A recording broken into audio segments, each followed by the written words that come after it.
Gözlədiyimdən daha yaxşı gələn Temu dırnaq ləvazimatları yenidən alardım ya yox? Bu frez aparatı mükəmməldir. Sadə və rahat şəkildə dırnaqlarınızı manikür edə bilərsiniz. Mən geri çıxartmaq üçün də bu aparatdan istifadə edirəm. Kifayət qədər gücü var. Sadəcə olaraq daha tez təmizləməsi üçün əlavə olaraq keramik başlıq sifariş etmişdim. Aparatın kiçik və kompakt olması mənim üçün müsbət cəhətlərindən biridir. USB vasitəsilə zaratka yığır və uzun müddət istifadə etmək olur. Mənim ən sevdiyim firmanın gel lakları yenidən alardımı 100% alardım. Rənglərin kontrastı mükəmməldir. Qətiyyən dırnaqdan axmır və çox tez quruyur. Bir də pedikür üçün belə bir gel lakdan istifadə edirəm. Bu gel lak sanki bir lak kimi düşünün. Sadəcə olaraq lampa altında quruyur və qalıcılığı əladır. Rəngini də çox bəyənirəm.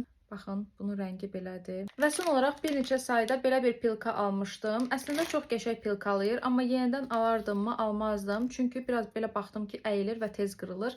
Düşünürəm ki, keyfiyyətlisini alıb uzun müddət istifadə etmək daha yaxşıdır. Əlləri qaralmadan və şüadan qorumaq üçün istifadə etdiyim o əlcəklər mütləq şəkildə alınmalıdır. Göstərəcəklərim bu qədər. Daha çox üçün məni izləməyi unutma.